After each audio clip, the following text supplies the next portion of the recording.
नमस्कार, knocking-news.com में आपका स्वागत है। मैं हूं गिरिजेश वशिष्ठ। अग्निपथ योजना आने के बाद से सरकार ने नए नए एवेन्यूज़ खोलने शुरू कर दिए हैं और ये जो एवेन्यूज़ सरकार खोल रही है ये इस बात का संकेत है कि जो 10 लाख नौकरियों का वादा प्रधानमंत्री जी ने किया है वो 10 लाख नौकरियां कैसे भरी जाएंगी। ये 10 की 10 लाख हो सकता है या इसमें से 8 लाख हो सकता है या 5 लाख हो सकता है। अग्निपथ स्टाइल में भरी जाएं, लोगों को कच्ची नौकरियां दी जाएं और बाद में कहा जाए रोज़गार है, क्योंकि जब सरकार पकौड़े को रोज़गार मान सकती है तो कच्ची नौकरी को क्यों नहीं मान सकती है।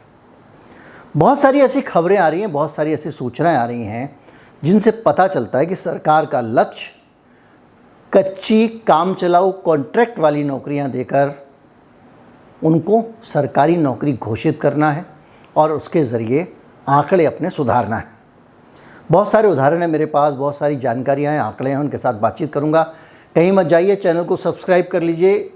अगर आप हमें सपोर्ट करना चाहते हैं, हमारा UPI ID डिस्क्रिप्शन में है, उसका इस्तेमाल कर सकते हैं। QR कोड भी स्क्रीन पर मिलेगा, उसका भी इस्तेमाल कर सकते हैं हमें भुगतान करने के लिए। मैं अभी हाजिर हुआ।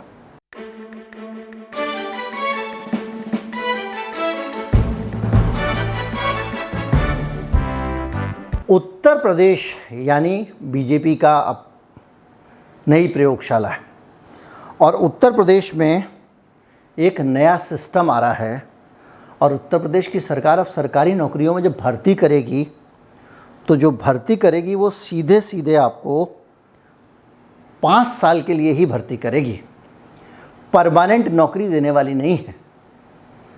यहाँ पे 4 साल के लिए जैसे मिलने वाली थी, वैसे उत्तर प्रदेश सरकार की नौकरी जिसमें ख और गा समूह जिसको कहते हैं ग्रुप B और C के जो कर्मचारी हैं उनको अब जो नौकरी मिलेगी वो सिर्फ 5 साल के लिए मिलेगी। 5 साल काम करोगे, काम देखेंगे। ये ठीक वैसा है जैसे कि आप आज नौकरी में जाते हैं तो आपको प्रोविशन पीरियड 6 महीने का होता है। 6 महीने का एक प्रोविशन पीरियड होता है जिसके अंदर एम्प्लॉयर भी देख लेता है भाई ये आदमी काम कर पाएगा कि नहीं कर पाएगा, और एम्प्लॉय भी देख लेता है कि इस आदमी के बस का है या ये कंपनी हमको चलेगी या नहीं चलेगी। उसके बाद आप अलग हो जाइए।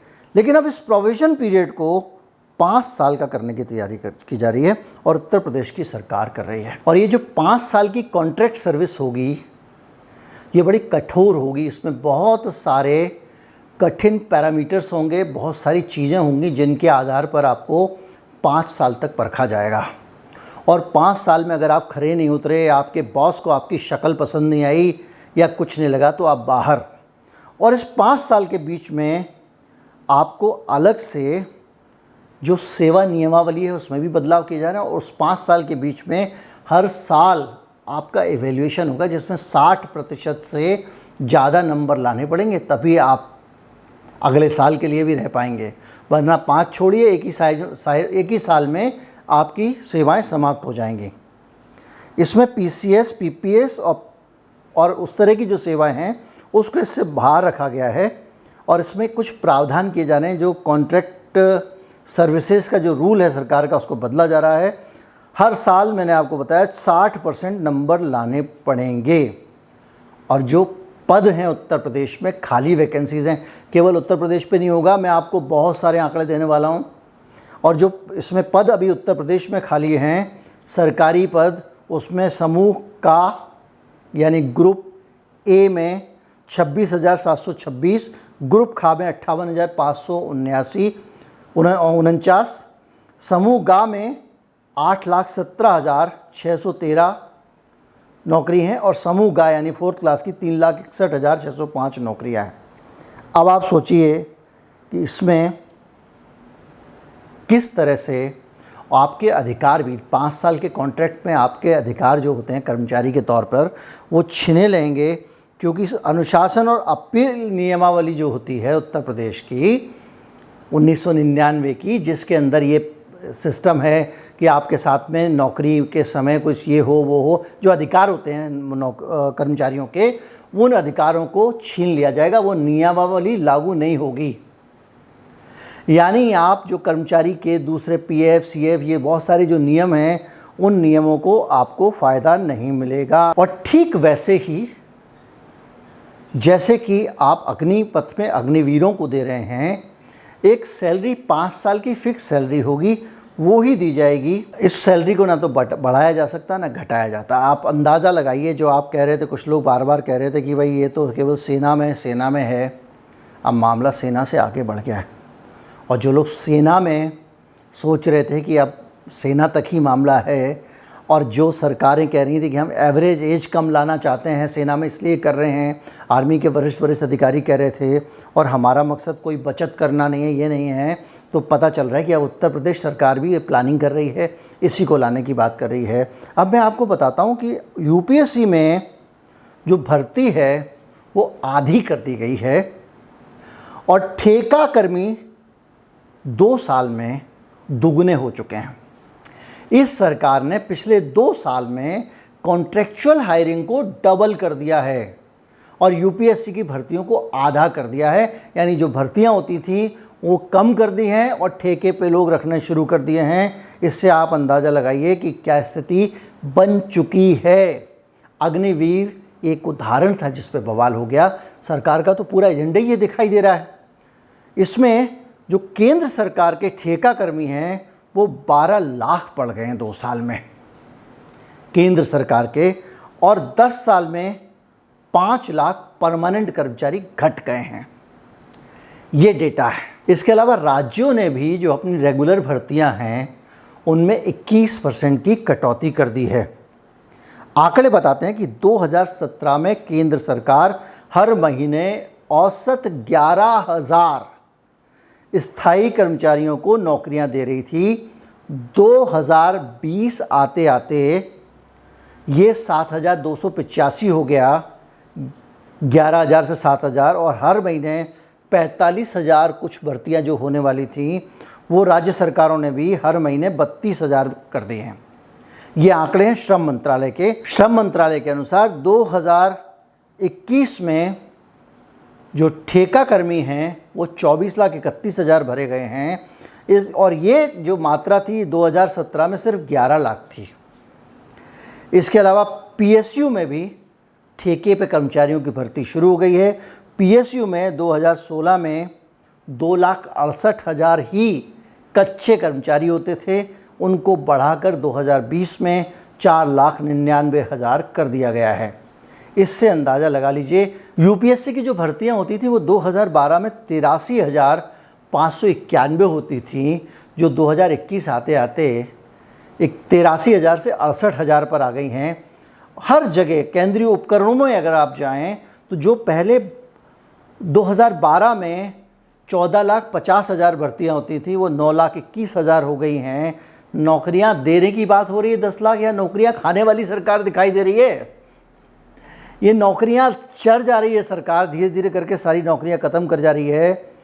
इंडियन ऑयल ने 1,06,000 कर्मचारियों को ठेके पर रखा है। इंडियन ऑयल जैसी मोटा कमाने वाली कंपनी ने भी जो पहले कर्मचारियों को रखती थी, 1,06,000 कर्मचारी अगर रखती है तो उसमें उसके 73,070 कर्मचारी ठेके पर हैं, कच्ची नौकरी वाले हैं। भारत पेट्रोलियम 28,923 कर्मचारी ठेके पर रखती है, इंडियन ऑयल के 69%, भारत पेट्रोलियम के 72%। ओएनजीसी में एक भी ठेके पे कर्मचारी नहीं था 15-16 में।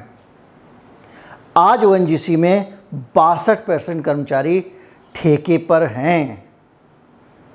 और अगर आप सरकारी नौकरी, आप कहें कि भाई तरक्की हो रही है, तो अगर आप इंटरनेशनल डाटा से मिलाएं तो ब्रिटेन में 35 लाख सरकारी कर्मचारी हैं, चीन में 3,90,00,000 सरकारी कर्मचारी हैं, और भारत में 2 करोड़ सरकारी कर्मचारी हैं। और अगर इनका आप हिसाब लगाएं तो ब्रिटेन में 17% सरकारी कर्मचारी हैं, और चीन में 4.6% सरकारी कर्मचारी हैं, जबकि भारत में केवल 2% आबादी ही सरकारी कर्मचारी है।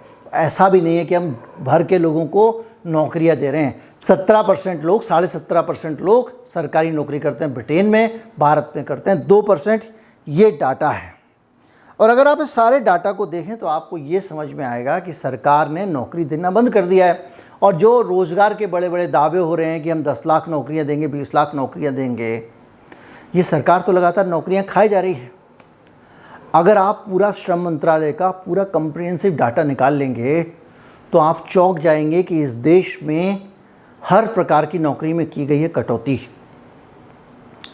और जहाँ जहाँ 2 साल, 4 साल, 5 साल देखा कर्मचारी की भर्ती नहीं हुई है, पद ही खत्म कर दो। ये सारी परिस्थितियां हैं। और अब आप सोचिए कि अगर उत्तर प्रदेश की सरकार 5 साल का कड़क रूल लाएगी, कॉन्ट्रैक्ट पे रखेगी 5 साल तक, आप सोचिए 5 साल, और जिसमें हर साल आपका एक एवेल्यूशन होगा जिसमें आपको 60% नंबर लाने पड़ेंगे। और आप समझ लीजिए कि जब बॉस के हाथ में इतनी ज़्यादा चीज़ें होंगी, जो बोलेगा, जितना बोलेगा इकट्ठा करके ला के देना पड़ेगा। करप्शन भी बढ़ेगा इससे। और बॉसेस आपको अगर लगता है कि बहुत अच्छा परफॉर्मेंस, काम काज वगैरह देख के ही ग्रेड देते हैं, तो ये हम सब जानते हैं कि सरकारी नौकरियों में क्या चलता है। मेरिट तो वहाँ नहीं है। एबीवीपी के जिन लोगों ने घुस के जेएनयू में मारपीट की थी, कुदाल जैसी चीज़ों ने, आयशी घोष जो उनकी प्रेसिडेंट थी उसका सर फोड़ दिया था, उनकी बाकायदा पहचान हो गई थी, दिल्ली पुलिस में एफआईआर हो गई थी, उसमें उनके नाम दर्ज हो गए थे। कोई गिरफ्तार हुआ क्या? इतने साल हो गए। मेरिट की बात है। एक आदमी एक पुरानी फिल्म 82 की फिल्म का कोई सीन निकाल के ट्वीट कर देता है, वो भी 18 में, तो उसको 22 में गिरफ्तार कर लेते हैं। वो भी ऐसा आदमी जिसका काम जो है वाला अच्छा है, वो पूरी फेक न्यूज़, फर्जी न्यूज़ ये सब पकड़ता रहता है। तो इसलिए मेरिट तो भूल ही जाइए। और जब इतने बड़े स्तर पे मेरिट नहीं है तो दफ्तर में जहाँ जो कर्मचारी है उस पर तो किसी की नज़र भी नहीं है, उसको तो मीडिया भी कवर नहीं करता, उसके बारे में तो कोई बात भी नहीं करता है। वहाँ तो वो घर की सब्जी अगर लाने को कहेगा और कर्मचारी ने ड्यूटी के बाद में ला के नहीं दी तो 60% नंबर नहीं आएंगे। और किसी संविदा नियम में नहीं है वो आदमी, उसको निकाल दिया गया है। इसका मतलब अगर वो सब्जी लेके भी नहीं आएगा तो शिकायत भी नहीं कर सकता, कंप्लेंट भी नहीं कर सकता, क्योंकि वो कानून जो लेबर लॉ हैं, जो प्रोटेक्शन वाले हैं, उन कानूनों से इस भर्ती को, टेम्परेरी वाली को मुक्त रखा गया है। ये नौकरी करवा रहे हैं, क्या करवा रहे हैं। उम्मीद करता हूँ कि इस वीडियो से थोड़ी जानकारी मिली होगी, लंबा करना नहीं चाहता हूँ। और आंकड़े आपके सामने रख दिए हैं, अब आप खुद समझदार हैं, आप जान सकते हैं कि इस देश को क्या हो रहा है और 10 लाख नौकरियों के नाम पर क्या मिलने वाला है हमको, और आने वाले समय में नौकरियां कैसी होने वाली हैं। और जो सरकार संविधान के अनुरूप एक आदर्श नियोक्ता होना चाहिए, उस सरकार का ये हाल है। वीडियो को ज़्यादा से ज़्यादा लोगों तक पहुँचाएं, चैनल को सब्सक्राइब कर लें। नमस्कार, जय हिंद।